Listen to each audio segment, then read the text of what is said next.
President Biden and former President Trump blame each other for the state of the country. Biden has no idea what the hell he's doing. We all know Donald Trump sees a different America. But what did they actually do to impact prices, abortion, and immigration as president? Here's a look back at their track record. Let's start with inflation. During Trump's time in office, on average, inflation rates stayed below 2.5% from 2017 through 2020. During the pandemic and following the distribution of stimulus funds, inflation rose significantly in 2021. That's when President Biden took office. In 2022, there was another big spike, with inflation up 8%. Then inflation fell back down in 2023. We're in a better situation than we were when we took office. To try to provide relief, President Biden signed the Inflation Reduction Act into law. It includes caps on some prescription drug prices and renewable energy tax credits. Biden has also worked to provide student loan debt relief to thousands of Americans. Still, a recent report shows inflation remaining high in March of 2024. The number is out of control. Abortion has also been a big area of focus this election cycle. States are passing bans, criminalizing doctors, forcing rape and incest victims to leave their state to get care. During former President Trump's time in office, he appointed 3 Supreme Court justices. Those justices helped overturn Roe v. Wade, ending constitutional protections for abortion that had been in place for nearly 50 years. Trump also barred organizations that provide abortion referrals from receiving federal family planning money.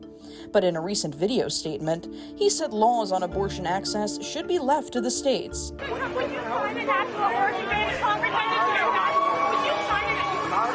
But Biden argues that's not true. During his time in office, Biden has issued guidance telling hospitals they must provide abortion services if the mother's life is at risk. He also issued an executive order aimed at making contraception more widely available and affordable. Biden has also called on Congress to, quote, restore the protections of Roe. I believe Roe v. Wade got it right. Immigration is also top of mind for voters this election cycle. Every state is now a border state. During his first run for the White House, Trump campaigned on a promise to build a border wall that Mexico would pay for. Construction was completed along roughly 25% of the southern border, funded by the U.S. government. The Trump administration had a family separation policy at the border that was in place until June of 2018. The administration also enacted Title 42, which allowed migrants to be quickly expelled during the pandemic. During the Biden administration, Title 42 ended in 2023. President Biden also halted wall construction when he took office, but later resumed it in some areas and built other barriers like fencing. According to data from U.S. Customs and Border Protection, illegal crossings soared after Biden took office, exceeding 1 million in each year of his administration.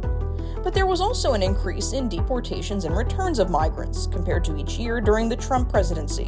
That bipartisan bill would hire 1,500 more security agents and officers. Biden has supported a bipartisan Senate bill that would have allocated more funding for the Border Patrol, shut down the border when crossings reach a certain threshold, and heighten requirements for asylum.